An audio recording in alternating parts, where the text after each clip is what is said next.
I reconvene our hearing. I gave my opening statement yesterday. I don't have anything to add to it, but I got a few housekeeping things to take care of.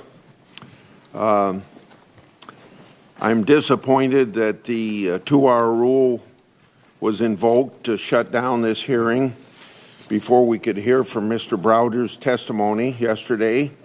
Mr. Browder has traveled from overseas to be here today to testify about Russia's efforts to manipulate our government and media. This is an important topic to discuss. If the other party is truly serious about getting to the bottom of the Russian interference, they should hear him out. Mr. Browder, I thank you very much for changing your travel plans to be here. This committee very much appreciates your willingness to stay over a day. I'm going to introduce items into the record, 3 in number. The first is a statement by the president of the Human Rights Foundation.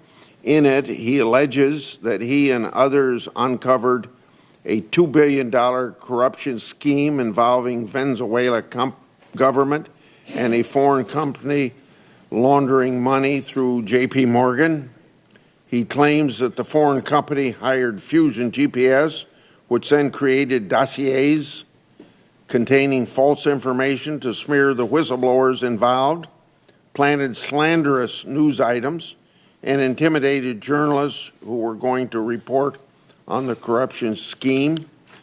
The second item is an article by Lee Smith titled "Fusion GPS Illustrates the Brave New World of Manufactured News for Hire," end of quote. The third item is a New York Times article titled "Soviet Veteran Who Met with Trump Jr. is a Master of Dark Arts," end of quote. That article describes the activities of a Russian-American lobbyist named in Mr. Browder's Foreign Agents Registration Act complaint. So without objection, those would be included in the record. I would like to introduce into the record Senator Krapel has a constituent who would like to submit written testimony about his experience with Fusion GPS for the record. Without objection, he may do so within 1 week from today. I also want to insert a letter from Airline Pilots Association alleging that the U.S. Travel Association has not properly registered under FARA. That letter alleges the association engaged in political activities on behalf of foreign state-owned airlines in the Middle East. So without objection, I will do that. And now I'll let the ranking member make any statement she has, and then I will introduce and swear our witness. Go ahead. Thank you very much, Mr. Chairman. Today, our committee continues its examination of the Foreign Agents Registration Act. Yesterday, we heard from government experts, representatives from the Justice Department and the FBI, along with DOJ's Inspector General. That discussion, I believe, confirmed that there is a significant problem with under-enforcement of the law. Individuals who lobby and engage in political activities on behalf of foreign governments and interests in the United States do not register that in a way that works with the Justice Department. And this is because right now there are no real consequences for failing to register, and I think we should change that. As we also heard yesterday, the Justice Department relies heavily on finding out about potential violations by monitoring press reporting and other public information. At times, the department also receives complaints alleging that individuals or companies have failed to register their lobbying and other political activities on behalf of foreign interests. Today, we will hear from one such individual, William Browder. I do not know Mr. Browder, but it's my understanding that in July 2016, he filed a FARA complaint alleging that a number of individuals failed to register their Russian-backed lobbying efforts against the Magnitsky Act and the global Magnitsky Act. Among those named in Mr. Browder's campaign is the Russian lawyer Natalia Veselnitskaya. As we all know, Ms. Veselnitskaya met with the Trump campaign on June 9, 2016, with the understanding that she would offer incriminating information on Hillary Clinton, the campaign's opponent in the president's election. It is my understanding that Mr. Browder is very familiar with Ms. Veselnitskaya and Renat Akhmetyan, another Russian figure who attended the June 9th meeting, because of their work to oppose the Magnitsky Acts. While Mr. Browder does not have firsthand knowledge of what happened on June 9, his experience with these specific individuals and his broader understanding of how the Russian government operates may well advance the committee's understanding of what motivated that meeting. At least I hope it will.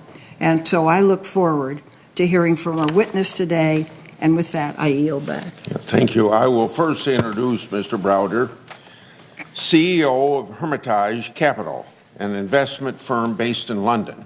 In 2007, Russian government officials and members of organized crime engaged in corporate identity theft, stole the corporate identity of 3 Hermitage companies, and used them fraudulently, obtaining $230 million. Hermitage filed a criminal complaint with Russian law enforcement. In response, the Russian government assigned the case to the very Russian officials involved in the crime.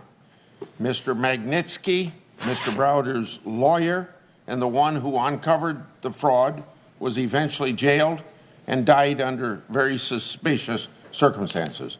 Mr. Browder worked to get the U.S. Congress to pass the Magnitsky Act to authorize the president to sanction Russian officials involved in this and other human rights abuses. Would you please stand, sir? And do you swear?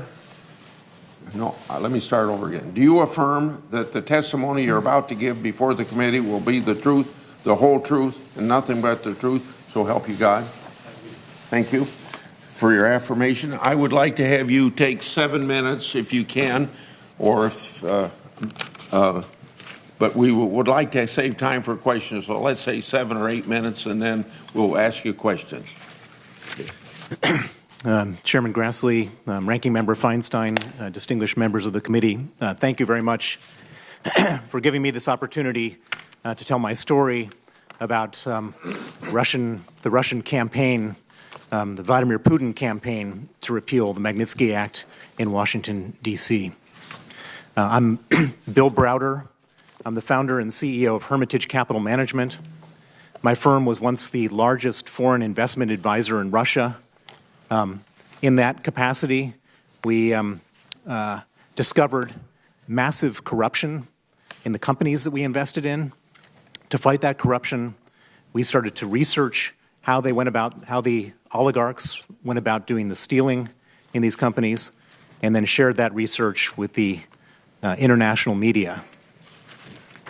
This naming and shaming campaign had some positive effect on the share price of the companies, and it was also made Russia a better place for some period of time. But as you can imagine, exposing billions of dollars of malfeasance upset the people who were benefiting from that malfeasance. And those people had very close connections with the Putin regime. In November of 2005, I was expelled from the country. I was declared a threat to national security in response to my anti-corruption activities. In June of 2007, my Moscow office was raided by 25 officers from the Moscow Interior Ministry. 25 more officers raided the office of my American law firm, Firestone Duncan. In those raids, they sought to get the stamps, seals, and certificates for our investment holding companies. And with those stamps, seals, and certificates, they were able to conduct a corporate identity theft. At that point, I hired the smartest lawyer I knew in Russia, a young man named Sergei Magnitsky. He was 35 years old, to investigate who did what and how we could stop them. Sergei went out investigated, and came back with an astounding conclusion. The conclusion he came back with was that the purpose of stealing our companies was to try to steal our assets, which they didn't succeed in doing.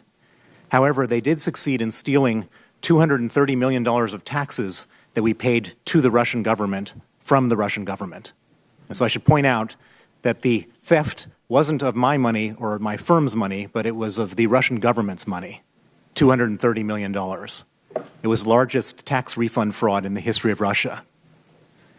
Sergei and I were both convinced that this must be a rogue operation. We thought that Putin was a nationalist, that Putin wouldn't have allowed his own officials to steal from his own country. And we figured if we brought it to the attention of the highest authorities in Russia, then the good guys would get the bad guys, and that would be the end of the story. And so we wrote criminal complaints to every different branch of the Russian justice system. I went to the newspapers, and Sergei gave sworn testimony to the Russian State Investigative Committee, which is their version of the FBI. And we waited for the good guys to get the bad guys. It turned out that in Putin's Russia, there are no good guys. On November 24th, 2008, about 6 weeks after Sergei testified against a bunch of corrupt officials, some of the same officials he testified against came to his home at 8 in the morning in front of his wife and 2 children, arrested him, they put him in pretrial detention, and where he was then tortured to get him to withdraw his testimony. They put him in cells with 14 inmates and 8 beds and left lights on 24 hours a day to impose sleep deprivation. They put him in cells with no heat and no window panes in December in Moscow, so he nearly froze to death. They put him in cells with no toilet, just a hole in the floor where the sewage would bubble up. They'd move him from cell to cell to cell in the middle of the night. The purpose of this was to get him to withdraw his testimony and to get him to sign a false confession that he stole the $230 million and did so in my instructions. And Sergei refused to do that. Because he refused, the pressure just increased, and after 6 months, his health deteriorated. He developed terrible pains in his stomach, he lost 40 pounds, and he was diagnosed as having pancreatitis and gallstones and needing an operation, which was scheduled for the 1st of August, 2009. A week before his operation, they abruptly moved him from a prison that had medical facilities to a maximum security prison called Butyrka, considered to be one of the most awful prisons in Russia, and most significantly for Sergei, there were no medical facilities there. At Butyrka, his health completely broke down. He went into constant, agonizing, ear-piercing pain from his pancreatitis, and they refused him medical treatment. Sergei and his lawyers wrote 20 different requests, desperate requests for medical attention. All of the requests were either ignored, in some cases denied in writing. After a couple of months of this horrible torture, Sergei's body could no longer hold out. And on the night of November 16th, Sergei Magnitsky went into critical condition. On that night, the Butyrka authorities didn't want to have responsibility for him, so they put him in an ambulance, sent him to a different prison that had medical facilities. But when he arrived at that different prison, instead of putting him in the emergency room, they put him in an isolation cell. He was chained to a bed, and 8 riot guards with rubber batons beat him until he died. Sergei Magnitsky was 37 years old. He left a wife and 2 children. I got the news of his murder the morning of the 17th, and I've made it my life's work since then to get justice for Sergei Magnitsky. Unfortunately, justice was impossible to get in Russia. They circled the wagons and exonerated everybody involved, gave promotions and state honors to the people who were most complicit. So I sought justice outside of Russia, and I came here to Washington. I told Senator Benjamin Cardin and Senator John McCain the same story I'm sharing with you today, and they came up with the Magnitsky Act to freeze assets and ban visas of the people who killed Sergei Magnitsky and the people who commit other gross human rights abuses in Russia. The Magnitsky Act passed 92-4 in the Senate, 89% of the House of Representatives, and was signed into law on the 14th of December, 2012. President Putin was absolutely infuriated by this, and he then, in retaliation, banned the adoption of Russian orphans by American families. That ban was the reason why he took such a drastic step was because Vladimir Putin was one of the beneficiaries of the $230 million fraud. We've since traced some of that money to an account of a man named Sergei Magnitsky, who's been exposed in the Panama Papers as being one of his nominees. Vladimir Putin was so infuriated at the Magnitsky Act that he then put Sergei Magnitsky on trial 3 years after they killed him in the first ever trial against a dead man in the history of Russia, and put me on trial as his co-defendant, finding us both guilty. In addition to that, a number of people have been killed in connection with this whole Magnitsky case. There are 7 people who have died either from murder or suspicious circumstances, and there's a number of other attempted murders. For example, Boris Nemtsov, who was one of our allies in fighting for justice for Magnitsky and coming to Congress here, coming to the European Parliament, he was murdered in front of, coming to these organizations to lobby for the Magnitsky Act, was murdered in front of the Kremlin in 2015.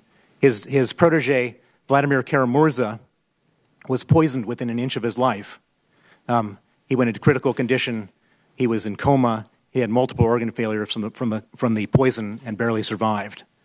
The Magnitsky family lawyer, Nikolai Gorokov, was thrown off a 4th floor balcony right before he was supposed to testify in court about this. And I've had numerous threats from all up and down the Russian government for my own life.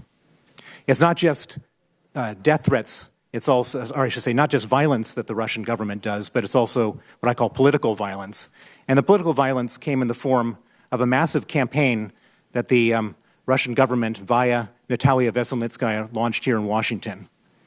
She organized a number of individuals to come to Washington and lobby and basically tell a false story that Sergei Magnitsky wasn't murdered, he wasn't a whistleblower, in order to have the Magnitsky Act repealed. She engaged Rinat Akhmetshin. She engaged Glenn Simpson from Fusion GPS. She engaged Chris Cooper from Potomac Strategies. She engaged Ron Dellums. She engaged a number of other people. And the purpose of the engagement was to withdraw or to repeal the Magnitsky Act and withdraw Sergei Magnitsky's name from the global Magnitsky Act. In addition to it being effectively a campaign For me. Oh, I'll be done in 1 second. In addition to it being a campaign to effectively cover up a murder, it was also... Can you just ask the year that she came and did this? the question is, you can still finish your statement, but right now, would you ask your Yes, question? thank you, Mr. I'm sorry I've gone over, but I've got like two... No, we're not going to stop you. When Just- Veselnitskaya came to this country, what year was that? I believe that she came to this country in 2014. Thank you. Okay, continue. Sorry, I've gone over, but I'm just about done. In addition to this being morally reprehensible, it's also none of these people registered as agents, foreign agents, under the Foreign Agent Registration Act. And so my firm put together a complaint to the Department of Justice where we listed out what they did, who did what, and the fact that they weren't registered with the Foreign Agent Registration Act, and filed that in July of 2016.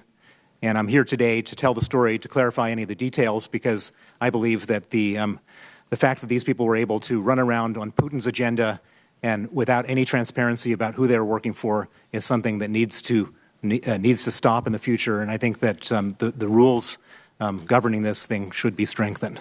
Thank you very much. Thank you for your testimony. And yesterday I announced we were going to have 7-minute rounds of discussion. We cut that back to 5 because of the 2-hour rule.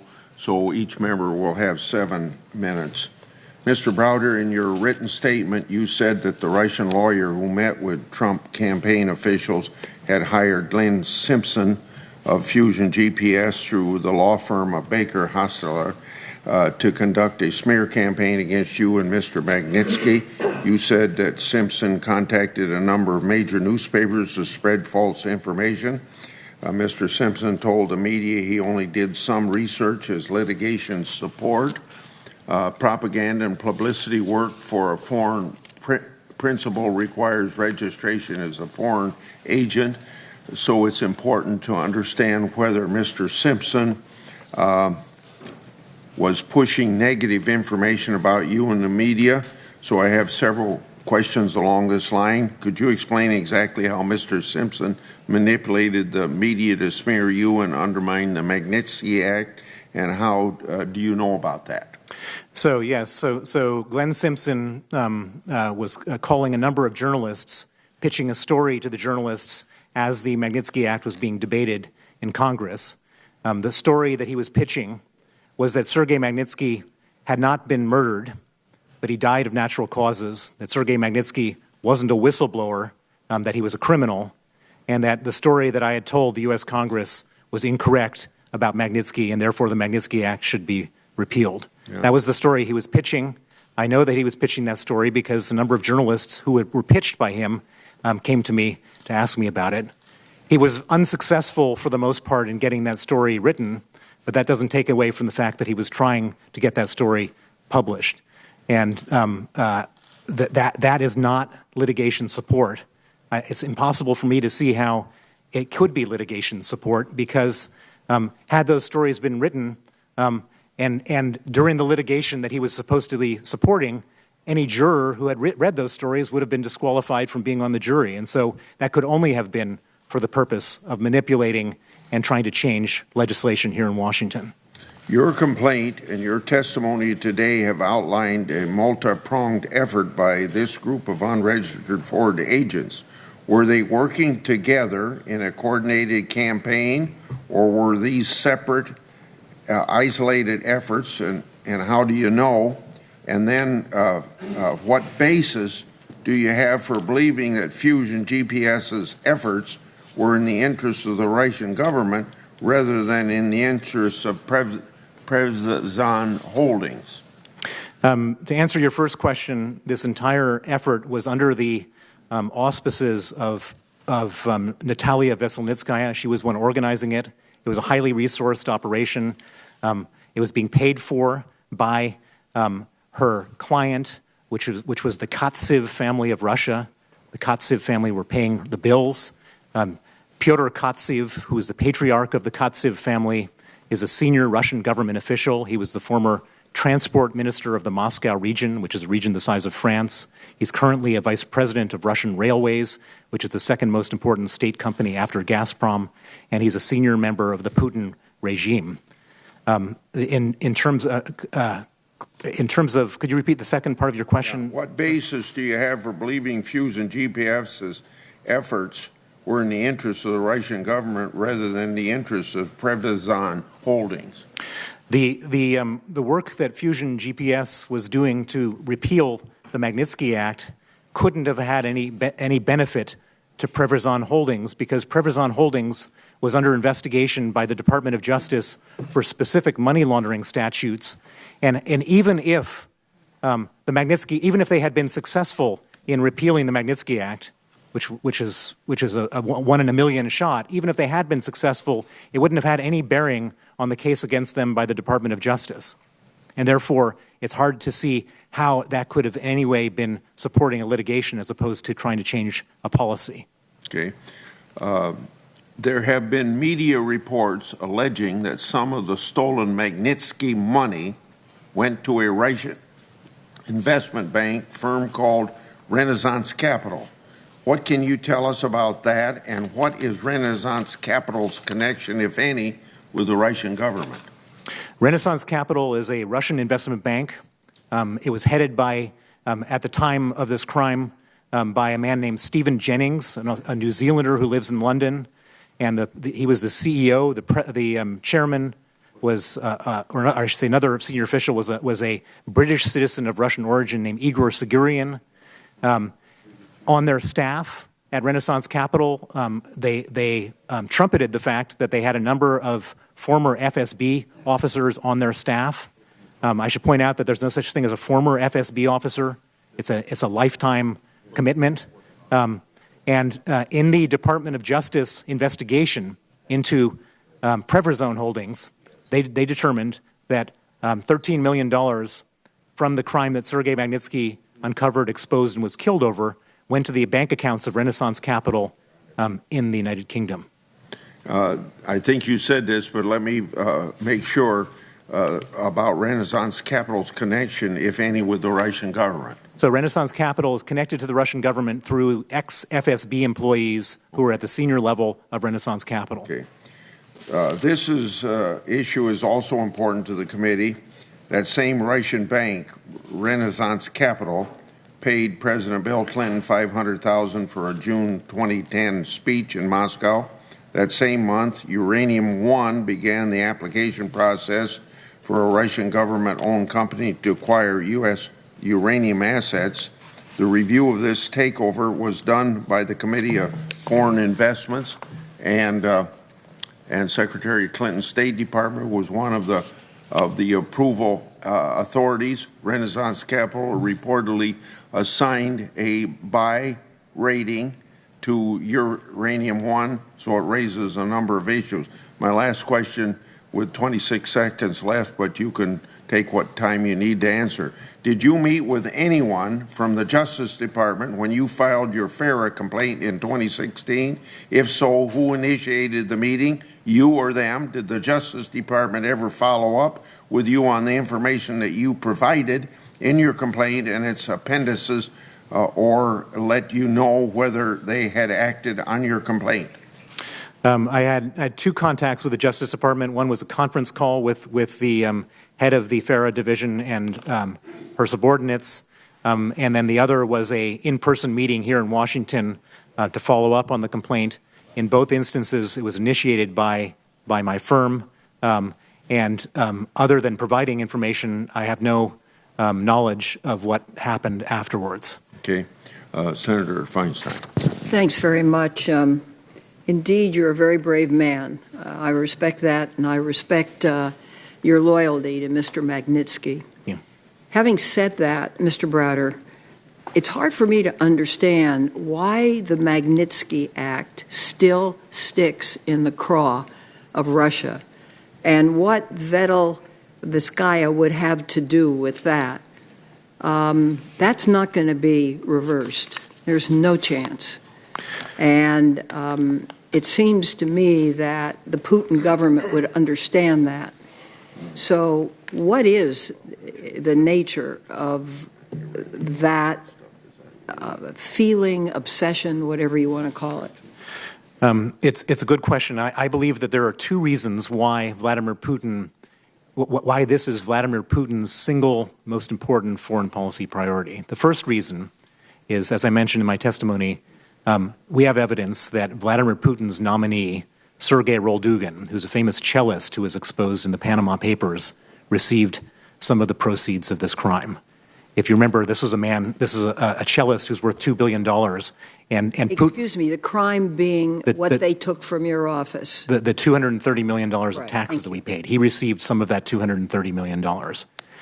And so Vladimir Putin, I believe, to be the richest man in the world. I believe he's worth $200 billion. That money is held all over the world in banks in America and all over.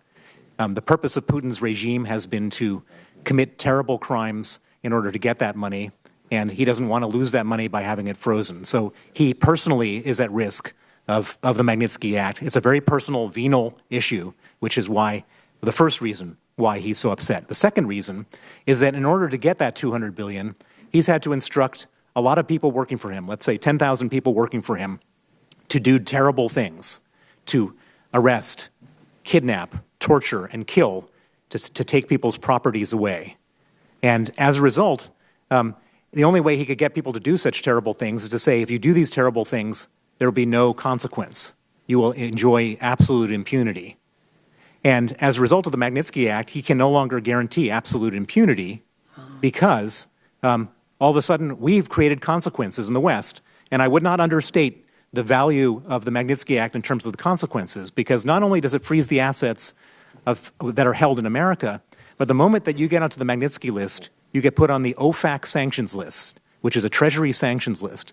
No bank in the world wants to be in violation of Treasury sanctions, and therefore any bank, even if it's in South Korea or Dubai, if they see somebody on the Treasury sanctions list, will close their account that day. And as a result, you basically become a financial pariah. And so it's a real consequence. Now, where in your view does Veselnitskaya come into this? So Veselnitskaya is the family lawyer for the Katsiv family. The Katsev family, as I mentioned, is a Putin regime family. And the Katsev family owns a company called Preverzone, which was identified by the Department of Justice as having received some of the money from the $230 million fraud that Sergei Magnitsky uncovered and exposed. They ended up having to defend themselves in New York, and they came with Natalia Veselnitskaya. She was the family lawyer. She came to coordinate their legal activities. And because of that, she became essentially the point person for the Russian government in America to fight the money laundering charges and to fight the Magnitsky Act. And I should point out that in fighting the money laundering charges, I estimate that the Preverzone or the Katsev family spent somewhere between $30 and $40 million in legal fees to save $13 or $14 million that had been frozen by the Department of Justice. And so the incentive to spend that kind of money goes well beyond their own personal interests. She was present at this meeting on June 9th. What interest do you believe she had in that meeting, and what goal did she want to achieve? Well, it's absolutely clear the interest and the goal. The interest and the goal in that meeting was to repeal the Magnitsky Act.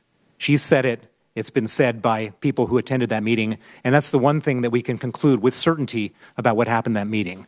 Do you believe, or do you have any evidence or any knowledge that this was a quid pro quo on behalf of Putin, that if there were a repeal of the Magnitsky Act, he would do certain things? I have no evidence or no direct knowledge. However, I do know how the Russian government behaves, and the Russian security services behave. This was a big ask, to go and ask the possible future next president of the United States to repeal a major piece of human rights legislation. They wouldn't have gone in and say, please, can you repeal this for us, without having something to offer in return. What they were willing to offer in return, I don't know. Whether that offer made any sense to the other side, I don't know. But I do know, that the KGB, the FSB, that these are the security services, they would have studied their targets carefully. They would have constructed an offer that they thought was appealing and sizable enough to be consistent with what they were asking for. One last question about her. Has she ever worked directly for the Russian government? Yes, she has. She has worked directly for the... When and where? She's worked for the FSB being the successor organization to the KGB in the Moscow region where she's from. I don't have the exact date. Thank you. Thank you, Mr. Chairman. Thank you. Senator Cornyn. And let me say then it'd be Kennedy, then it would be on our side, Senator Graham, and on the Democrat side, it'll be White House, Hirano, Klobuchar, and Blumenthal in the order that was given to me. Thank you, Mr. Chairman. I want to thank Senator Kennedy for his courtesy allowing me to go next. Of course, you can't repeal a law in the United States if Congress objects. And so it's really kind of incredible that Mr. Putin would think that by talking to the son of the candidate running for president that he would be able to repeal the act, because I assure you, Mr. Browder, there is no way that Congress would agree to repeal the Magnitsky Act.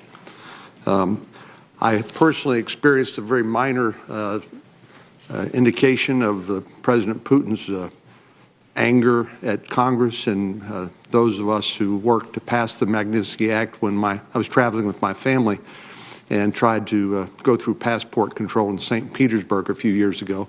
And while my wife and daughter made it through, I did not. That was so I have no doubt that this is personal to Mr. Putin, and he is trying to lash out at those who participated in passing it, and I'm proud that we did pass it. One thing we've learned is it's hard to distinguish between purely commercial enterprises and government in many places around the world. For example, Gazprom, Rosneft are owned by the Russian government, and many countries around the world where you have monarchies and other autocratic governments, essentially in places like China, where you have the Communist Party, basically, that's embedded in every otherwise appearing commercial enterprise. It's impossible to separate those two. In Russia, as you point out, there are about 100 billionaires who own about a third of the country's wealth, and it's really, like I said, impossible. You don't become wealthy in Russia without being directly tied to the Russian government. And of course, many of these oligarchs have branched out of Russia and have begun to buy Western companies and commercial interests, including press and media outlets, sports clubs, manufacturing companies, financial institutions, and technology companies. And then, of course, these companies come to Congress and try to lobby us on behalf of these industries without our knowledge that they are actually representing nation states that are adverse to the interests of the American people. Should we be concerned more concerned than we have been to this point, not just with Russia meddling in our elections, but with foreign countries around the world with interests adverse to the United States using these so-called commercial enterprises, which are nothing other than fronts for the country and the nation state?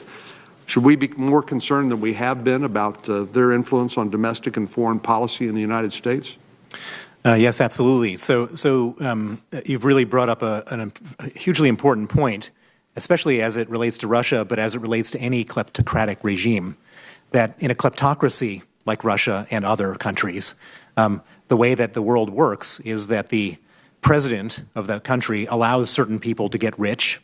He often gets a share of the wealth of those people, and then he can rely on those people to do the state's bidding in situations in which where it may not be appropriate or they may not want to show the government's face. And we've seen in Russia, it's entirely an informal system like that, where and there's absolute documentary evidence of people who have gotten rich under Vladimir Putin, who have then done lots of foreign policy work, not just in America, but all over the world, in order to further Putin's agenda, which is adverse to decency and democracy and liberal thought. And so, yes. Well, we are obviously an open and free society, and our adversaries take advantage of that, sometimes unbeknownst to us. And do you think that these commercial entities that really are affronts for state-owned enterprises and people like Vladimir Putin should be forced to register under the Foreign Agents Registration Act and the Lobbyist Disclosure Act? Well, it's absolutely essential that they do, and it's absolutely essential that that there's transparency about who people are talking to and what their interests are, and that's been one of the and you're right. The issue we have a free society, free press, democracy, open ideas, First Amendment, et cetera, and they're taking advantage of that. And the only way that we can fight against it and keep our free society is by having absolute transparency.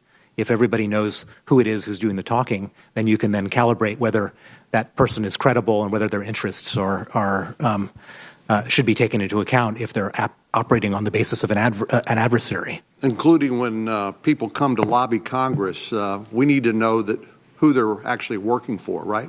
Absolutely. Is it possible to achieve any status in Russia and be beyond Putin's reach? No. I was somebody who tried to be totally independent, to be completely transparent, and to be completely honest, and they ran you off. And they threw me out of the country, killed a bunch of people, tried to steal all my money. That's the consequences of attempting to be independent of Vladimir Putin in Russia. You mentioned that Russian agents commonly avoid registering under the Foreign Agent Registration Act. In your opinion, how large is the community of U.S. company enablers searching to find clients interested in avoiding FARA regulation? Do you have an idea about that?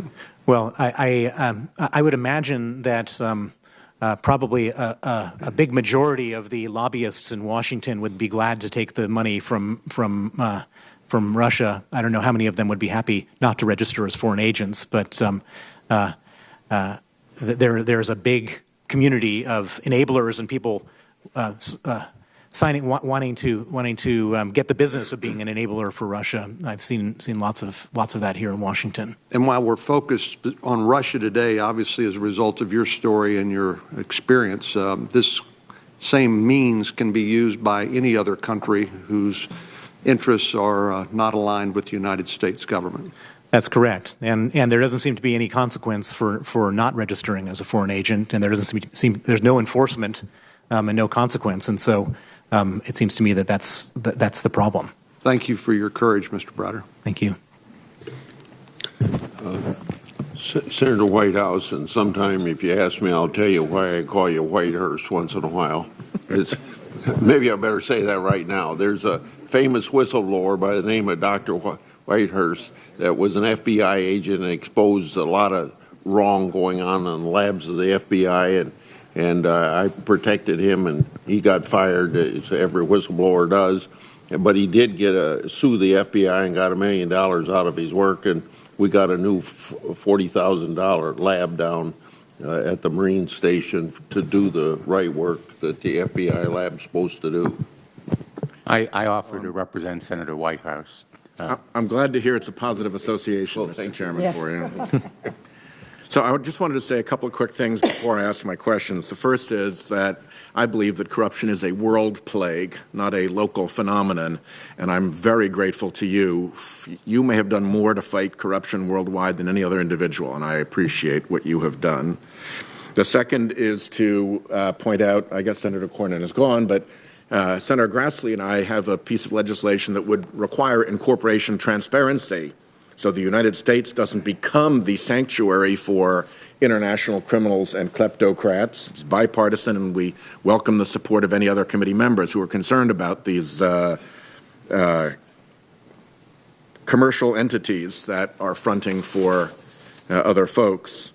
And third, while the president is highly unlikely to be able to undo the Magnitsky Act, I do believe that there is the power in the president to remove people off the OFAC list. Yes. So the Veselnitskaya approach to the Trumps had a potential goal within reach that did not require undoing the Magnitsky Act. And indeed, we are looking at rewriting the Magnitsky Act right now to close off that opportunity to make sure there is not this executive backdoor to delisting people who are listed on the Magnitsky off of the OFAC list. So can you give a capsule description of what the relationship between Putin is and his oligarchs such that the threat of sanctions to oligarchs is a threat to Putin? That's an excellent question. So when Putin was originally fighting with the oligarchs when he first came to power because they were stealing power from him, and so in order to regain the power of the presidency, in 2003 he arrested the richest oligarch in the country, a man named Michael Khodorkovsky, the owner of Yukos. They dragged him off of his airplane, his private jet, put him on trial in Moscow. And when you go on trial in Moscow... Talk about a reset, huh? Indeed. When you go on trial in Moscow, there's a 99.7% conviction rate, so they put you in a cage because there's no presumption of innocence. And so they had him sit in a cage, and they allowed the television cameras to film the richest man in Russia sitting in a cage. Now imagine you're the 17th richest man in Russia, and you saw the richest guy, far smarter, far more powerful than you, sitting in a cage. What's your reaction to that? You don't want to sit in that cage. And so one by one, after Michael Khodorkovsky was convicted, these other oligarchs went to Vladimir Putin and said, what do we have to do to not sit in the cage? And he said, it's very straightforward, 50%. Not 50% for the Russian government or 50% for the presidential administration of Russia, 50% for Vladimir Putin. And so he became the richest man in the world in that moment. And so his oligarch network is feeding him massive amounts of money and doing his political bidding, and therefore he wants to make sure that they have access to foreign accounts and so forth so they can travel and spend and save and invest in the legitimate world. And they hold his money for him. Got it. And so if you want to get Vladimir Putin, sanction the top oligarchs as well. So over and over again, when the White House issued the statement about young Donald Trump's meeting, they talked about how the discussion with Veselnitskaya was about the adoption of Russian children. On July 9th, he said the adoption of Russian children was the subject. On July 10th, they tweeted how the conversation was primarily about adoptions. Sean Spicer later on talked about the conversation about a discussion about adoption. When the president interviewed with the New York Times, he said, I actually talked about Russian adoption with Vladimir Putin. And the president's son-in-law, Jared Kushner, in his July 24th Intel Committee statement said he was talking about the issue of a ban on U.S. adoptions of Russian children. So, to a Russian agent or official, a conversation with an American about adoptions is a conversation really about what? About the Magnitsky Act. And in turn? I'm sorry? Well, the adoption connects it to the Magnitsky Act. So basically, what is the Magnitsky Act? The Magnitsky Act was passed. Putin retaliated by banning the adoption of Russian orphans. But the Magnitsky Act is tied to sanctions, is it not? Indeed. So they weren't talking. So if you're talking about adoption, you're not talking about adoption. They were not. Nobody was talking about adoption. Talking about children. Nobody was talking about adoption. They were talking about the repeal of sanctions so that Russian torturers and murderers could freely travel and keep their money in America. Adoption is, in effect, code to Russians for talking about lifting sanctions. That's correct. Is there any reason that anybody in the president's circle should know that? I can't speak to their frame of mind, but from... Can you imagine that they would not know that?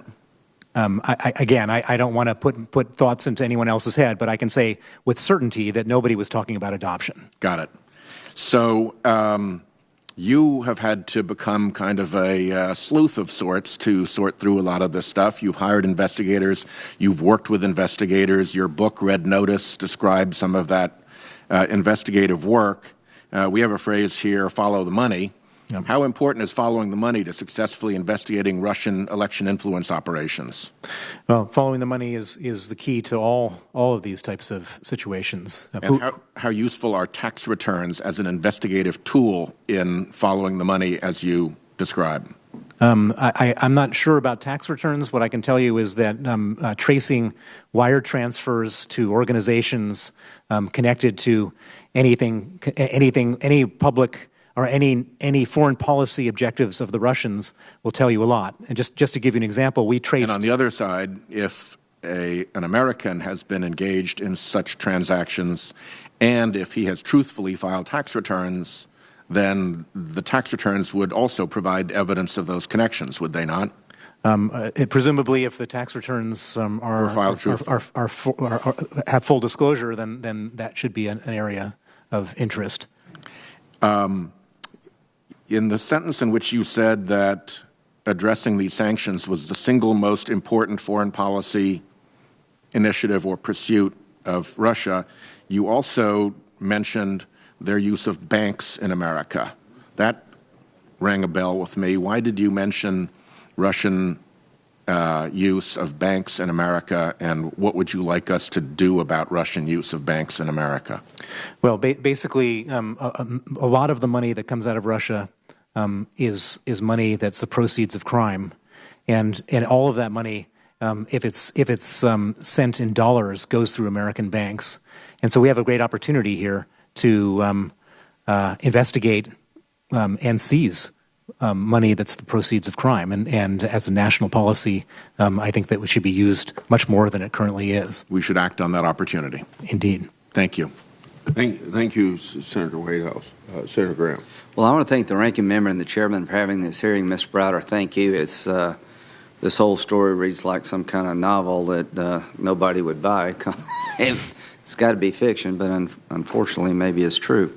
Let's just break down sort of why you're here. You believe that Fusion GPS should have registered under FARA because they were acting on the behalf of the Russians. That's correct. So I just want to absorb that for a moment. The group that did the dossier on President Trump hired this British spy, wound up getting it to the FBI. You believe they were working for the Russians. And in the spring and summer of 2016, they were receiving money indirectly from a senior Russian government official. Okay. So these are the people that were trying to undermine Donald Trump by showing he had nefarious ties to Russia. Is that what you're saying? Well, what I'm saying with 100% certainty is that they were working to undermine the Magnitsky Act, Right. and the timing of But that. the Fusion GPS products, apparently, is they hired a guy to look into Trump, Yes. right? Correct. And the guy looking into Trump was trying to tell the world that Trump's compromised by the Russians, and I won't go into graphic detail. That was the genesis. Have you looked at the report? I have not looked at it carefully, no. Okay, well, that's what's in the dossier. So why is this important?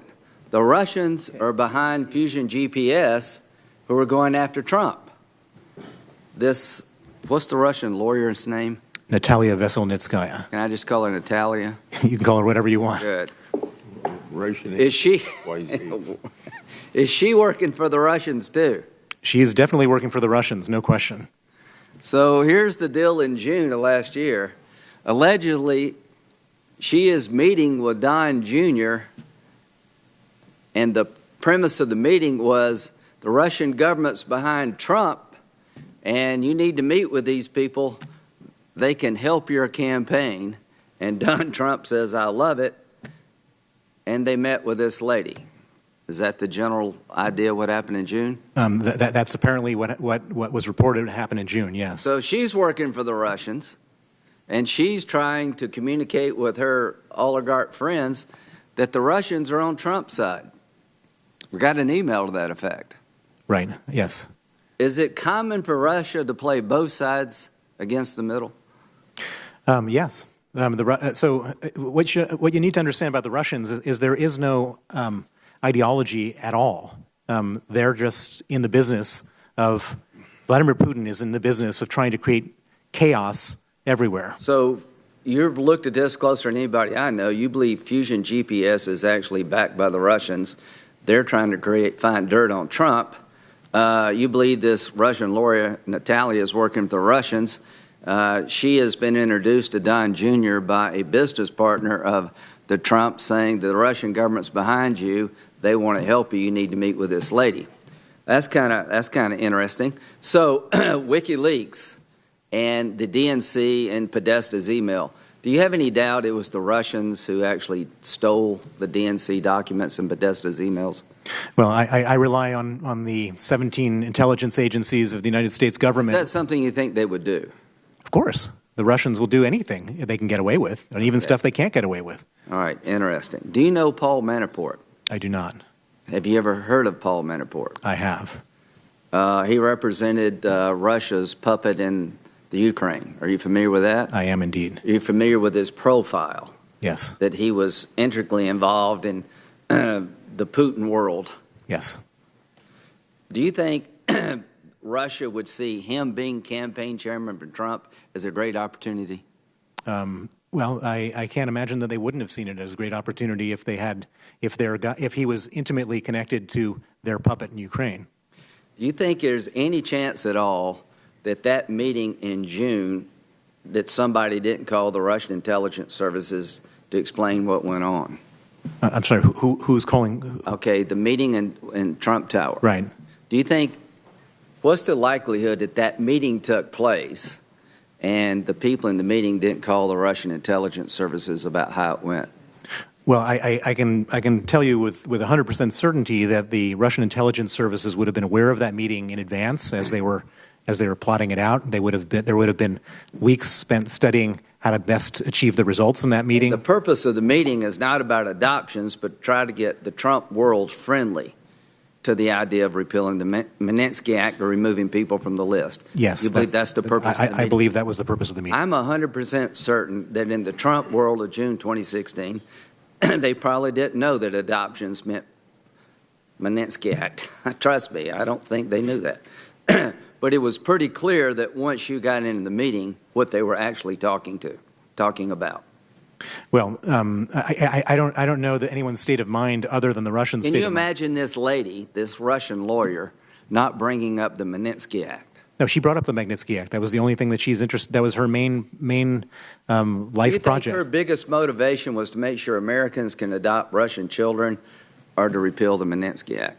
To repeal the Magnitsky Act. If you follow her Twitter feed, she never mentions adoptions once. She mentions me very negatively and the Magnitsky Act very negatively, many dozens of times. So one of the people in the room is known by the Russian intelligence services to be friendly to their cause, Manafort. Correct. What's the likelihood that you have one meeting and there is no more follow-up between the Russian intelligence service and somebody who would be sympathetic to their cause? Yeah, I don't know. It all depends on what the other side. So we know what the Russians and I know what the Russians' intentions were. I don't know how those intentions would have been received by the other side. Well, we know that Don Jr. said, "Love the idea of getting help from Russia." Indeed, yes. Do you think they would have sort of had one meeting and be done with all this? I just don't know. If he continued to love the idea of the help. I just don't know. It all depends on what they offered in the meeting, I guess. Thank you. Now it's Senator Hirono. Thank you, Mr. Chairman. Mr. Browder, you have given us a first-hand insight into Putin's Russia. You are directly responsible for the passage of the Magnitsky Act, and I thank you. I join my colleagues in thanking you for your courage in appearing today also. Russia's interference with our 2016 election and connections to the Trump campaign is a tangled web, to say the least. How important do you think it is to our democracy that the Mueller investigation continues free from political pressure from the president? Of course, I believe, based on the intelligence reports, that the Russians did hack the election, and it's crucial to understand if there was any assistance on any part of any American citizen in doing that. So it's crucial. Does it come as a surprise to you that Russian interests would collect compromising information on someone, for example, President Trump or candidate Trump, to gain leverage over that person? So the Russian, Vladimir Putin is a former KGB agent. As I said, there's no such thing as a former KGB agent. There's only present KGB agents. In the KGB, they recruit people with no empathy and no morals. And they then train them to go out and to influence people with using one of two ways, either with bribery or with blackmail and extortion. And they figure out what you could bribe somebody with, and they figure out what people are scared of to extort or blackmail them. And so that's their modus operandi. And so it's entirely plausible that they would have looked at all people who would potentially influence leaders in America and try to figure out if they're bribable or extortable. And that's one of the reasons that Sally Yates was fired as acting attorney general, raised certain concerns about some of Trump's campaign operatives and their dealings with Russia. Because as you described, this is a modus operandi for the Russians to collect incriminating evidence on their targets so that they can gain leverage or control over them. This is exactly what they do. There's actually a Russian word for it. It's called kompromat, which means to collect compromising information about the target. And the Russians do that on a regular basis. They do it. They've been doing it on me for 7.5 years. They do it on everybody to try to find some way to influence the people that they want to influence. And you mentioned that you have been a target of Putin's Russia ever since they kicked you out. And so is this a daily concern for you that you need to have security, you need to have people who are always alert to your safety and that of your family? Yes, the Russian government has made a number of threats against my life. They've threatened me with death. They've threatened me with kidnapping.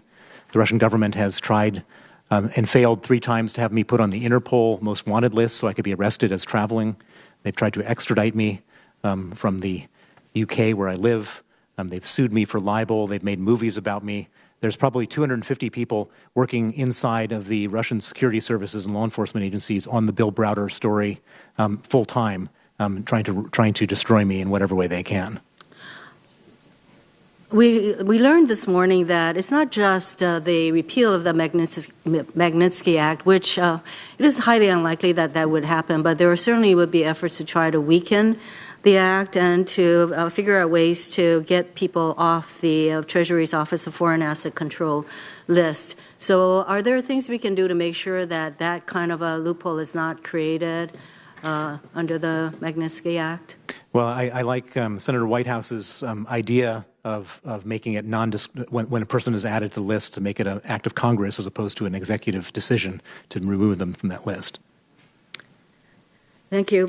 With regard to the Russian government's continuing efforts and Ms. Veselnitskaya's efforts to repeal or weaken the Magnitsky Act, how did that fit into their broader campaign to interfere in the 2016 election? Well, it's not clear to me how the two are exactly related. We know what they wanted, which was to have the Magnitsky Act repealed. Whether there was any, maybe perhaps they thought that the probability of that was higher with their preferred candidate than the more preferred candidate than their less preferred candidate.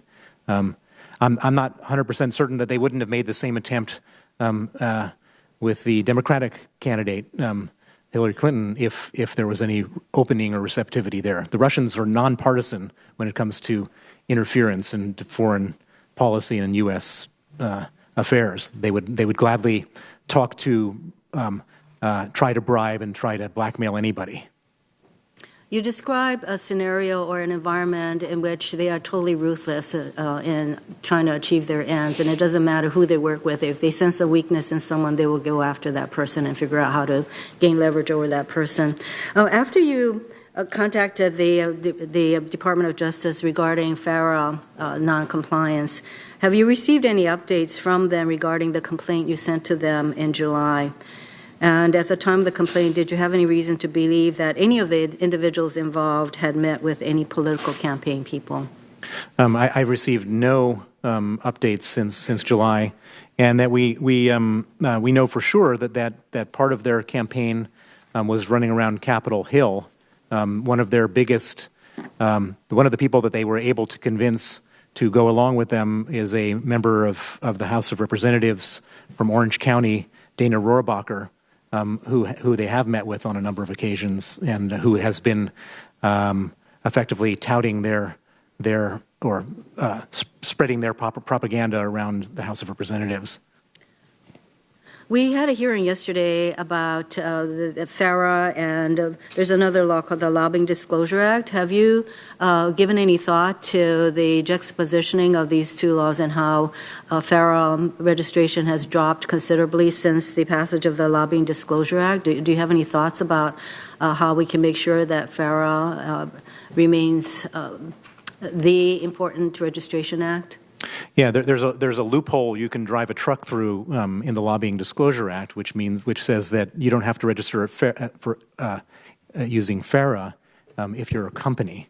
And as we've discussed here, there's a number of companies that are effectively acting as proxies of the state, and so something needs to be done to close that loophole. Thank you, Mr. Chairman. Senator Klobuchar. Thank you very much, Mr. Chairman.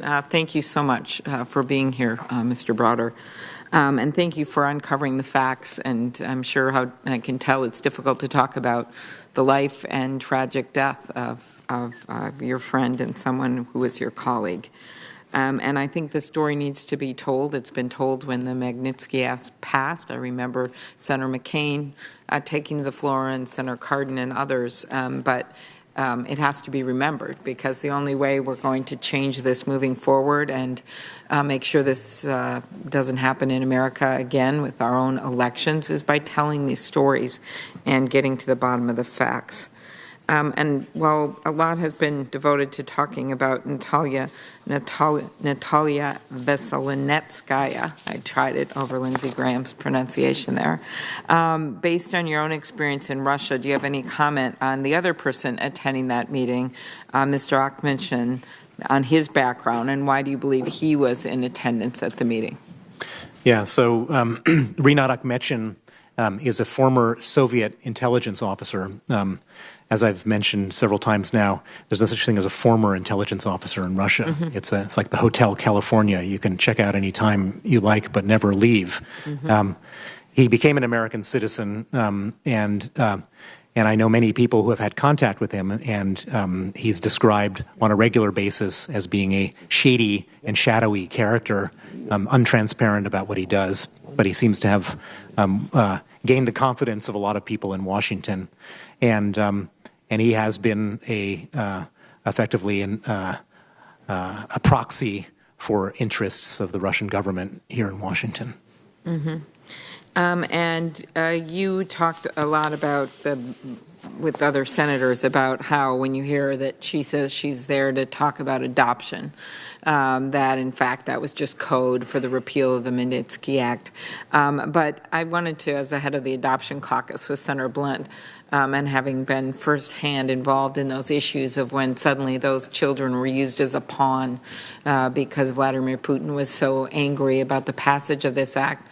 Could you talk about that issue in terms of what this has meant? You must know people and have contacts with people that have been trying to adopt. Yeah, well, so let me say that this is one of the most heinous parts of this whole story. As you know, as an adoption expert, the Russians never let Americans adopt healthy orphans, just the sick ones, and Americans would go with open arms and open hearts and take in children with HIV, Down syndrome, heart conditions, spinal bifida, etc., bring them back to America, nurse them to health, and love them. And Putin was looking for the most sadistic thing he could do in retaliation to American interests, and he picked this one, which was effectively what I would describe as a hostage situation. Basically, the orphans who are left in Russia, many times with those medical issues, don't survive. Mm-hmm. They die. The other tragic part is many of the families, including some from my state, were in the middle of adopting a second child, the brother or sister of the first one that they already had. And those kids held those photos knowing that their sibling was going to come to join them in America, and then they couldn't come. It's the most heartbreaking thing ever on both sides, mm-hmm. on the side of the children, on the side of these children who had no future after that, and on the side of the family who already painted the beds and had the rooms all ready to go. There was about, I can't remember, 500 families in the middle of this whole thing. So to get someone to have that kind of repercussions and do something that heinous, what is it about this act, besides the international embarrassment and the lost money? What do you think would motivate this group of people to be so involved in trying to repeal this act? What do you think is the main motivation? Because it affects Putin's money personally. He's afraid of having his money frozen and seized, mm-hmm. and that's how these people all act when it comes.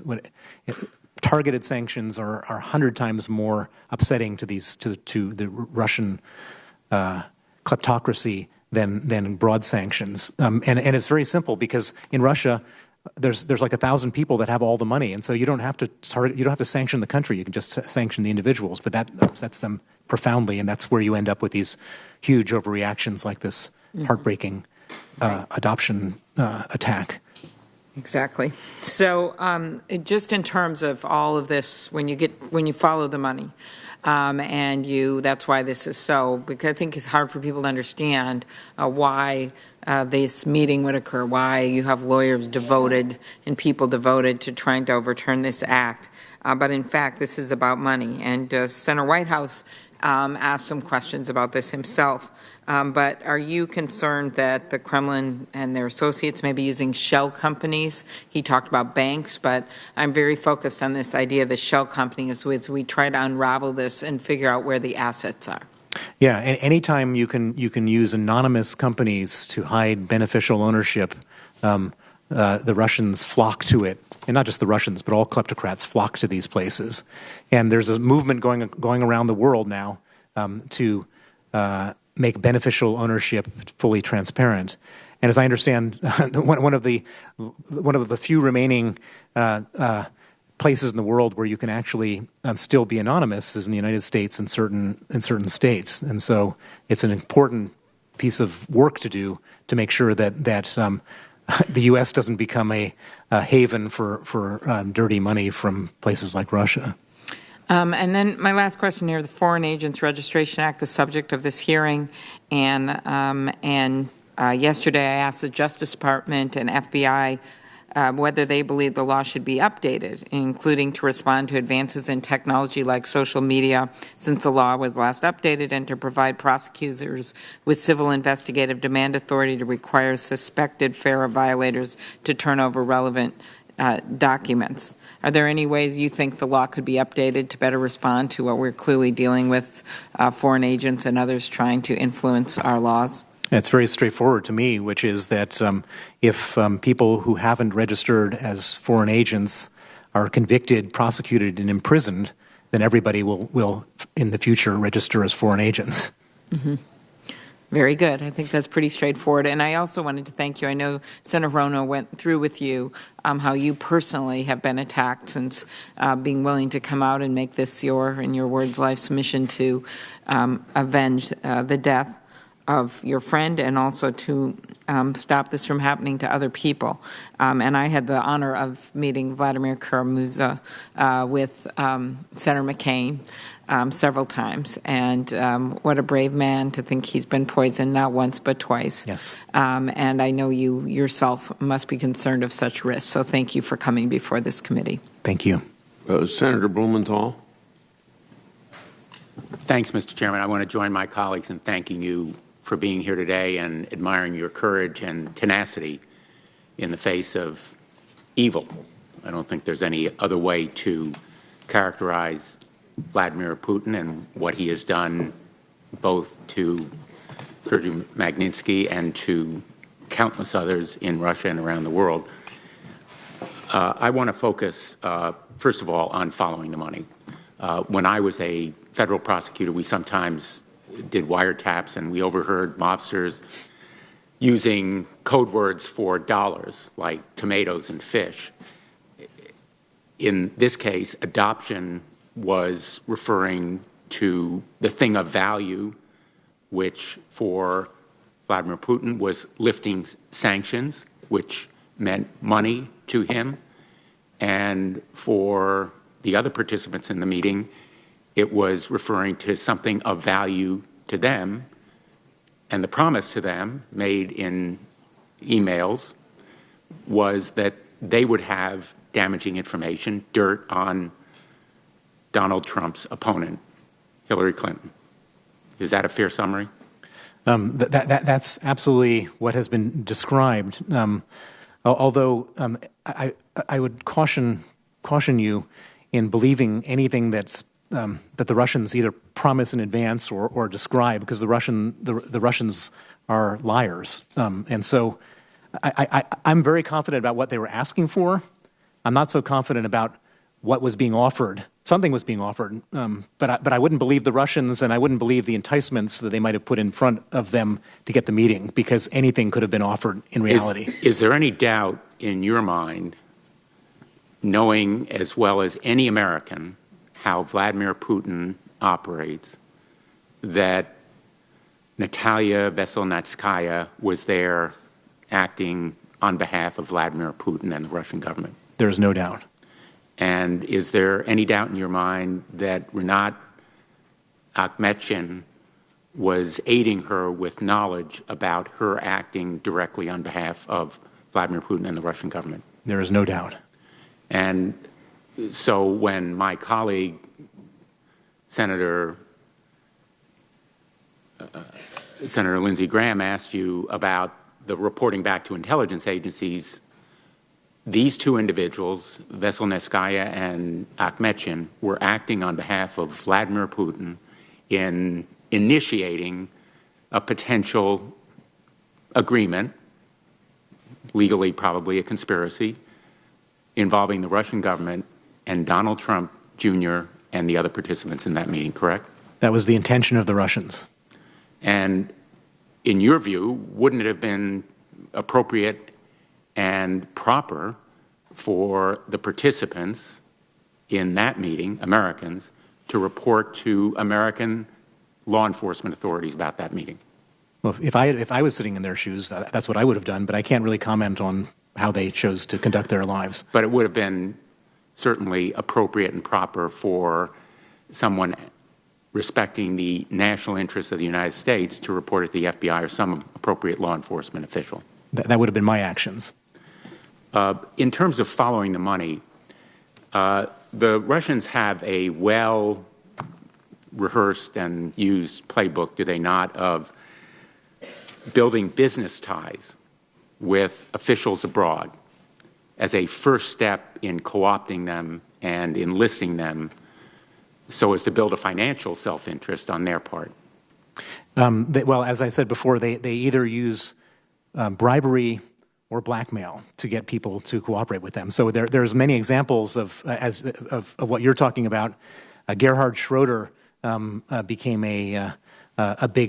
the former chancellor of Germany became a big advocate for Putin and for Gazprom by getting, a large regular payment from Gazprom. It's absolutely in their nature to do that for the people who are susceptible to bribery. Well, if you were in Robert Mueller's shoes as the special counsel, would you be looking into potential financial ties between members of the Trump campaign who are alleged to have conspired with the Russians in undermining our democracy, and the Russians? Those financial ties would certainly be relevant, wouldn't they? If I was investigating this story, I would follow the money as a first step in any investigation. And so you would be looking into financial connections and relationships between people involved in the Trump campaign, including those 3 individuals at that meeting, and Russians, not only outright bribery, but also potential investments with Russian companies because they represented Vladimir Putin, correct? So anytime that we're involved, and I have been involved for the 7.5 years in tracing the money from the crime that Sergei Magnitsky was killed over, and in all of the work that we've done, we have always traced the money. And if we find somebody who we believe is suspicious, we then see where the financial flows go to them. And so it's sort of an obvious first step in any investigation to look at business ties, money, and connections. And Veselnitskaya and Akhmetshin also, in terms of following the money, use various representatives here in addition to themselves, did they not? They did. They used Glenn Simpson from Fusion GPS, Ron Dellums, Cozen O'Connor Strategies, the Potomac Square Group, all U.S.-based, Washington, D.C.-based firms. Would they likely have knowledge about the issues we've been discussing, and would you recommend that this committee hear from them? Indeed. You mentioned, I think, Yuri Chaika, who is the prosecutor in the Moscow area. In his email to Donald Trump Jr., Rod Goldstone claims that the information he has that could harm Hillary Clinton's campaign would come from the Crown Prosecutor of Russia. There is no such position as Crown Prosecutor. It's widely assumed that Rod Goldstone was referring to Yuri Chaika, Russia's Prosecutor General and a close ally of Vladimir Putin. Are you familiar with him? Yeah, Yuri Chaika is one of Putin's closest confidants. He's one of the people most compromised by the Magnitsky affair, and he was also deeply involved with Natalia Veselnitskaya, working hand in glove with her on this whole initiative that they had launched in America, not just in terms of Donald Trump Jr., but in terms of lobbying Congress. And again, following money, he would have a financial interest as well as a political interest in the Magnitsky Act, would he not? Well, he's a potential Magnitsky designee, person who should be targeted under the Magnitsky Act, and given that he and his family are very wealthy people, they would potentially be very exposed to being added to the Magnitsky list. And finally, Natalia Veselnitskaya was not just any Russian picked from a crowd. She was Vladimir Putin's point person in trying to repeal the Magnitsky Act, his prime foreign policy interest, correct? That's how I see it. Thank you. Senator Durbin. Thank you, Mr. Browder. Are you familiar with Mikhail Fridman of Alpha Bank? I am, yes. What do you know about him? He's one of the original 22 oligarchs who became rich in Russia from banking, oil, telecommunications, and other businesses. You say that in the year 2003, when Vladimir Putin decided to make a show or have a show trial with Mr. Khodorkovsky, Yep. that it was a thinly veiled message to the oligarchs: either play ball with me or you'll sit in a cage just like he did. Yes. In that same year, 2003, Vladimir Putin is reported to have flown to London to either celebrate or note the merger of Mikhail Fridman's oil company with British Petroleum. Are you familiar with that? Very much so, yes. And Mr. Fridman now is involved in so many different business dealings. I tried to do some research on him, and it's just voluminous of all of the different things that he's doing in different places, many of them in Russia, others outside of Russia. So what would you say about the suspicion that there was some communication between Alpha Bank and the Trump campaign, which was reported and has been debated back and forth as to whether it was true? I only know about that from what I've read in the press, and from what I've read in the press, it's not enough information for me to make any judgment. Let me ask, based on what you know about this background that you've just described to me, though, it would give you some measure of caution, would it not, in dealing with Alpha Bank and Mr. Fridman from the perspective of our own national security, would it not? Yeah, well, I would basically say that any Russian oligarch, I wouldn't single out Alpha Bank, I would include all major Russian oligarchs should be dealt with extreme caution, because their wealth is totally dependent on their relationship with Vladimir Putin. So let me tell you why I asked the question. We have a man who wants to be the head of the criminal division of the Department of Justice, who Mr. Benchkowski, who appeared before the committee recently, who had Alpha Bank as a client after the election of Donald Trump and after he had served on the transition team, the landing team, I think they called them, when it came to the Department of Justice. It raised a lot of red flags from where I'm sitting as to why he would make such a poor decision if he were seeking to be part of our government, and then complicated by the fact that he said he would not disqualify or recuse himself from investigations into Russian involvement in the last campaign. The more I read about this Mr. Fridman, he apparently is one of the wealthiest oligarchs in Russia, billionaire, and his bank, the Alpha Bank, which Mr. Benchkowski represented through his law firm, it at least raises question in my mind. Am I overreacting, or what is your thought about this? As I said before, I think that any Russian oligarch should be dealt with extreme caution. It all depends on the ethics of this individual, whether he, I don't know his loyalties to his former client, and so it'd be wrong for me to make any judgment about it. Understood. Can you sort out, I am trying to piece together a few things here, and the Steele dossier is something I'm trying to understand as it relates to GPS fusion. Could you put that in perspective as to their role and what that dossier, why it was created, and what the people who created it hope to achieve? I only know about the Steele dossier and this whole thing from what I've read in the press, and so I have no, I'm just a bystander in that part of the story. What I am absolutely familiar with on a first-hand basis is Fusion GPS and Glenn Simpson's role working on behalf of the Russian government to overturn the Magnitsky Act, and there I think it's the steps that they took very much compromised their integrity. But you're saying you don't know any connection between Fusion GPS and the actual creation or dissemination or use of the Steele dossier? I do not. Is that correct? That's correct.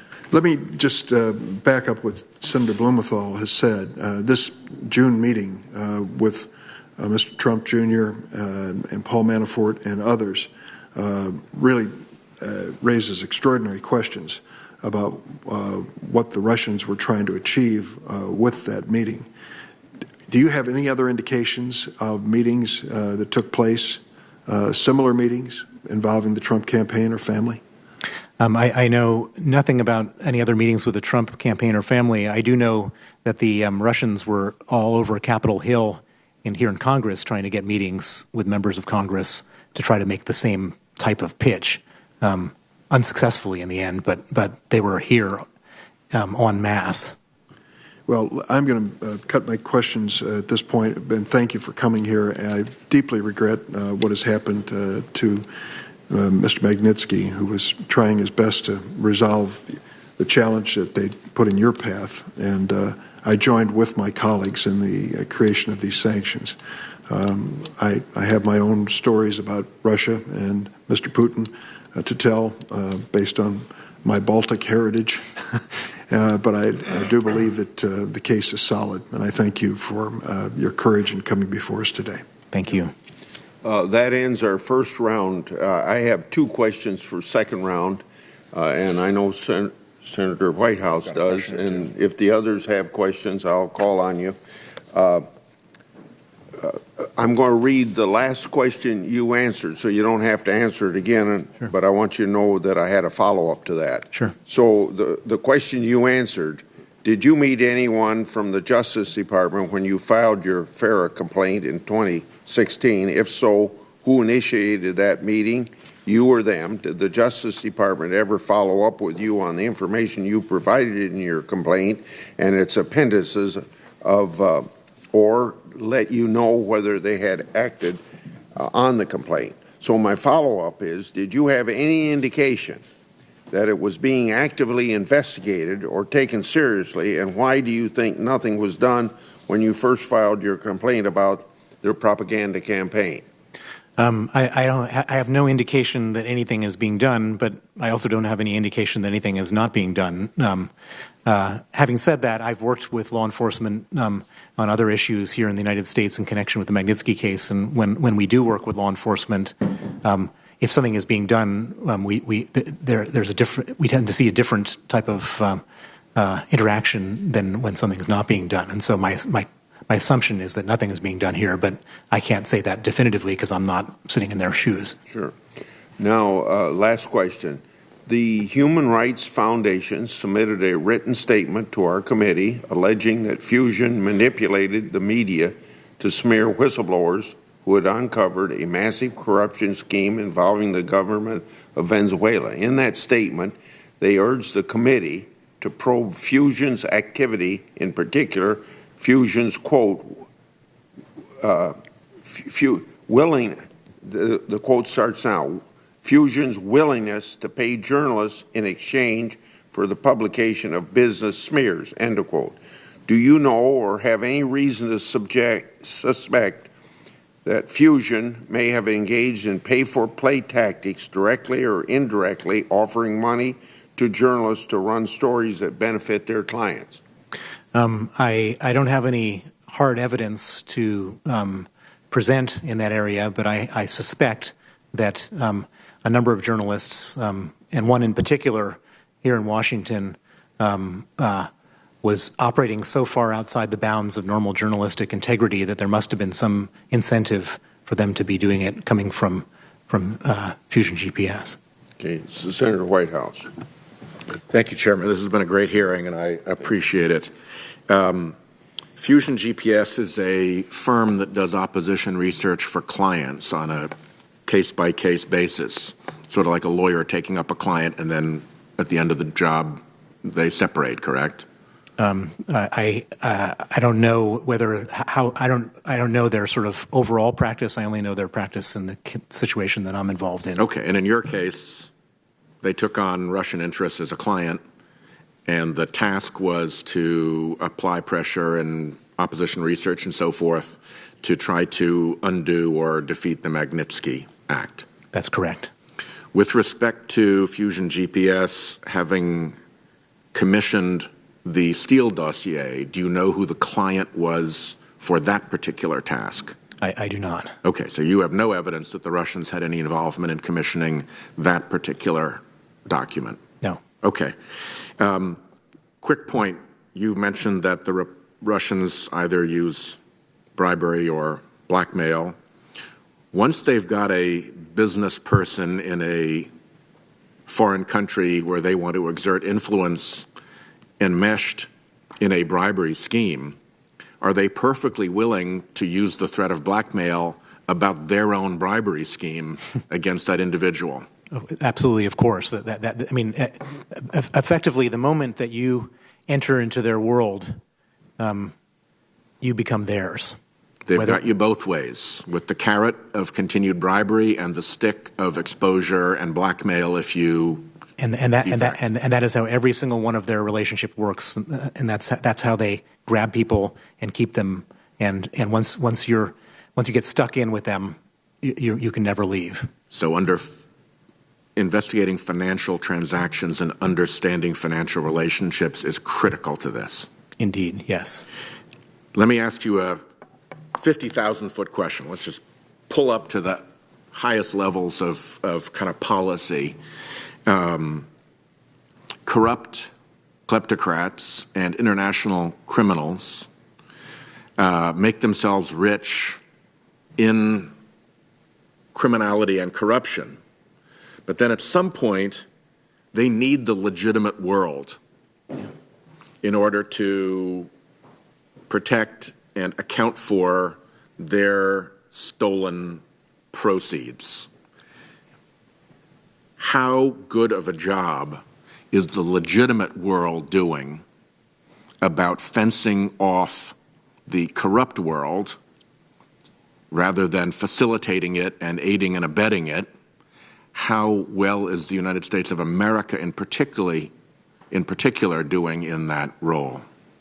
The answer is that Am I correct about the first thing, that they need us? They need us desperately. As easy as it was for them to steal the money in Russia and other places, it can be stolen from them. And so they like to steal the money, commit their crimes, kill the people in Russia, corrupt world, and then come here in legitimate world with the rule of law, with the property rights, and with all the protections, and keep their money in the legitimate world. And how good a job is the legitimate world and America in particular doing about cleaning that? The legitimate world and America in particular are failing in an absolute way in keeping them out. And in fact, there is such a financial incentive in the legitimate world for enablers to take their money and to help them, enable them to keep their money here and to protect them, that it's a completely lost game. I'd note that the American Bar Association, of all things, has stated its opposition to our incorporation transparency bill, which would appear to be driven by that group of enablers who are also members of the bar. Well, the lawyers are some of the worst enablers in these situations, and they somehow say, well, everybody needs a legal defense, and that's their justification for working for some of the most heinous people on the planet.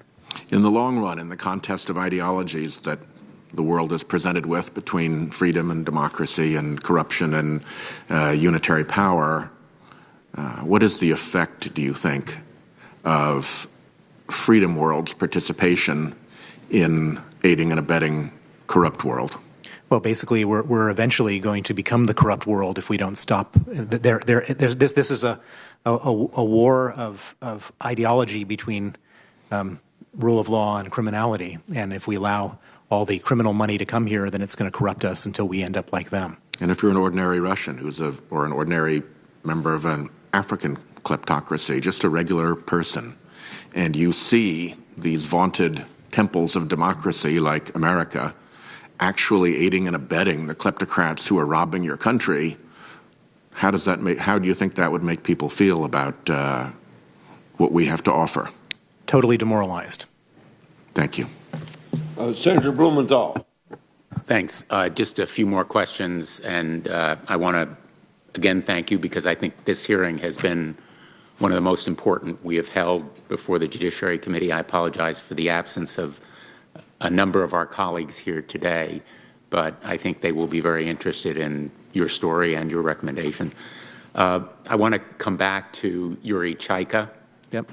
because I think he is a key figure for our purposes in this committee and for the investigation of potential conspiracy between the Trump campaign and the Russians. Yuri Chaika was not just the prosecutor general in Russia, he was a close ally and lieutenant of Vladimir Putin, correct? That's absolutely correct. So when Rod Goldstone said to his colleagues that information was coming, in effect, from Yuri Chaika, it was like saying, I have Vladimir Putin on the line, correct? That would be the impression a Russian expert would draw from that.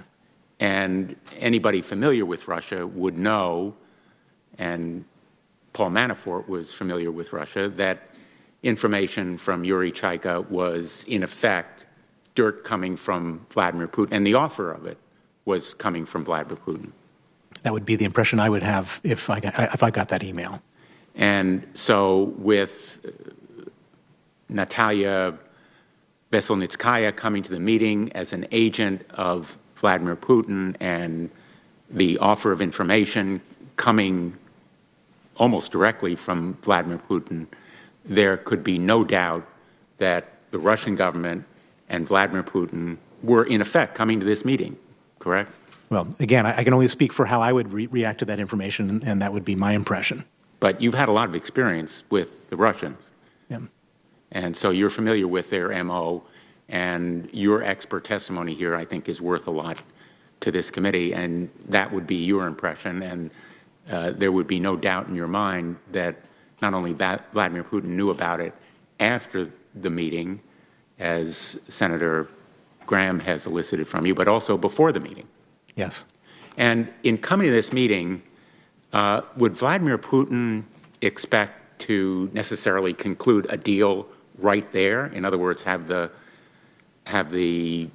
agreement to lift the sanctions done in return for the information being deposited on their desks? That isn't the way he would operate, is it? No. If he was trying to lift sanctions, he would look to see whether there was an appetite and whether whatever he was offering was accepted, and then it would have ended up in many future meetings. He was looking for a sign that the Trump campaign was open for business, correct? I would imagine that he was looking to see whatever he was offering, whether there was whether that offer was looked at favorably or not. He was looking for a positive sign that they were open to deal further. I would imagine that's what he was looking for. And in terms of the likely scenario afterward, there would be additional contacts, possibly meetings, other communications. Well, if this had led to interest, it would have, and so we don't know. I mean, I'm not aware of any further meetings other than that first meeting. You wouldn't be aware of it because you don't have access to any of the classified information, any of the intercepts, any other information that might be available to the special prosecutor. That's correct. The question about the effects of these sanctions, maybe you could describe for Americans who are wondering, why do these sanctions matter to billionaires? In other words, they have the money, they're on a list, they can't open bank accounts in Bank of America, say, but why should that matter to these oligarchs who are worth billions and they can still travel the world and do everything they want to do and they're still wealthy? It really does matter, and it matters because they cannot only just not open bank accounts in America, they can't open bank accounts anywhere in the world. No bank wants to be in violation of U.S. Treasury sanctions. Furthermore, no foreign company, no international company wants to be in violation of Treasury sanctions. And so they can no longer transact business with anybody. So effectively, they become a financial leper, a financial pariah once they get onto the Magnitsky list. And if you have $1 billion and you can't keep it anywhere, and you can't buy anything from anybody, and you can't do any business with anybody, you won't be able to make any more money, for sure. You won't be able to invest your money, and you'll be afraid that your money might be frozen in some countries. You can't go to London or Paris or New York and stay at the expensive hotels and put it on a credit card or cash a check or do any of the normal things that oligarchs and billionaires are using. You can't do any of that stuff, and so they have to then find ways around it. And in fact, we've discovered that some of the people on the Magnitsky list are effectively breaking sanctions by creating nominees who do all their stuff for them. And we've in fact shared that information with the Treasury OFAC division to say that the Magnitsky sanctions are being evaded by certain people on the Magnitsky list. Is it your experience that OFAC is sufficiently aggressive in enforcing these sanctions?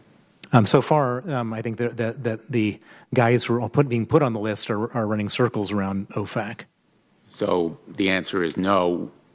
That's correct. Sanctions have not been sufficiently enforced. And I might just add that's my experience as well in overseeing other sanctions relating to Iran and Russia, that there is a need for far more aggressive enforcement. It's fine to have their names on the list. It's fine to have the law in the books. But if it's not enforced, it's dead letter, correct? That's correct. Let me just conclude with two more questions, a couple more questions. You mentioned that once the Russians, in effect, have you, they don't let go. Yes. And they can have you financially. Yes. So that anybody doing deals in Russia or taking payments or benefits from Russia can be had, in effect. Well, they have to have you compromised in some way. In other words, if you're just doing arm's length business with them and you're ready to give up your arm's length business, they have no leverage over you. But the moment that somebody enters into any type of illegitimate situation with the Russians for their benefit, that's the moment that the Russians have you. So that, as you know, there have been allegations, and we believe they're under investigation, that the President's former National Security Advisor, Michael Flynn, took payments from the Russians without properly declaring them or getting permission to receive them.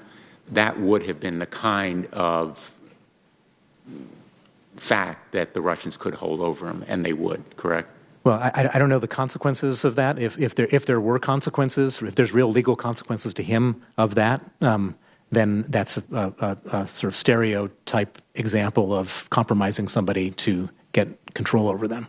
And if, for example, there were projects to build hotels or office buildings in Russia that required permits, and the permits were promised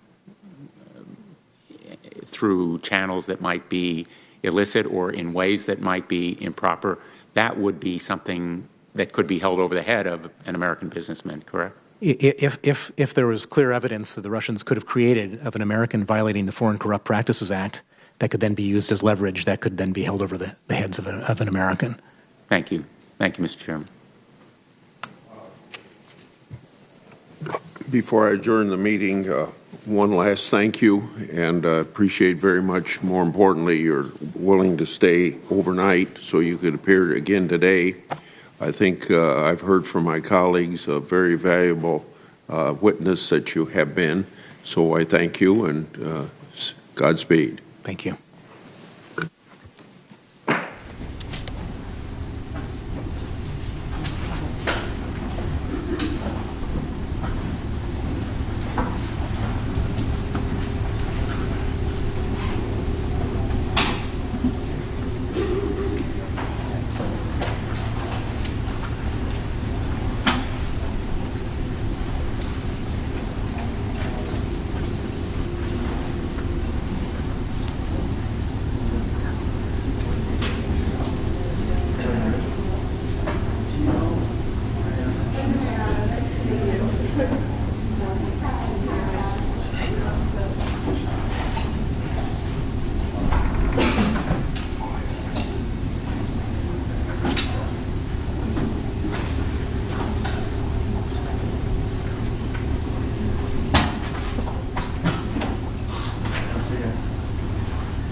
Looking live now at the floor of the U.S. Senate, where lawmakers continue debate on the Republicans' health care legislation.